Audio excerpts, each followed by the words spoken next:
Роза Шарапованың бақшаға суған утыртуы хостахана йотағы белән тәмамлана. Йолғыш босып ояғын ике җирдән сындыра ул. Нәк кызу эш вакытында бит әле ди. Тулысынча тернәкләнү өчен эш ойлап вакыт кирәк булачак ди табиблар. Bir rəşətə çatnap getdi də, o rəşətə içinə kirib getdi. Özüm yığıldım, ortqa taban.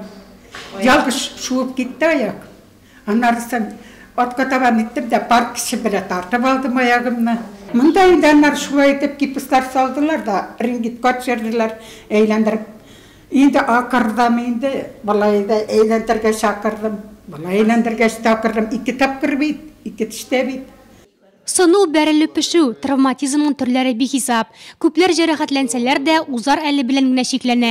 Ләкин беренче ярдәмнең никадәр дөрес һәм вакытында күрсәтелүеннән кул-аяк функцияләрен тергезү генә түгел, кешенең алдагы һөнәри эшчәнлеге, кайчакта аның тормышы да бәйле ди табиблар. Беренче урында көнкүреш травматизмы бара. Икенче урында юл хәрәкәтләре. Травматизм берничә төрле була. Пешү, электр тогы җәрәхәтләре, егылулар. Травматизмның нинди булуына карап, аны дәвалау һәм вакыты бәйле. Кышкы айларда бик күп сынаулар белән киләләр, бу елда бозлау белән аңлатыла. Җәй көннәрендә күбрәк төзелеш материалларыннан алынган җәрәхәтләр. Травматизм балалар арасында аеруча популяр, нигездә җәйге чорларда. Күп очракта гаип ата-аналарның үзләрендә. Алар гадәти куркынычсызлык таләпләрен үтәми. Некоторые травмы причиняют сами же взрослые, родители. Күп җәрәхәтләр ата-аналарның үзләре тарафыннан ясала. Мәсәлән, кинәт кенә баланың кулыннан тарту, бер урыннан икенче урынга җайсыз күчерү, өстәл артына кайнар аш яисә кайнар чәйнек янына утырту.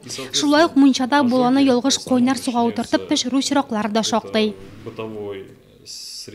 Узган ел район үзәк хастаханәсенә төрле дәрәҗәдәге травмалардан зыян күргән 1318 кеше мөрәҗәгать иткән. Соннар уйланырлык.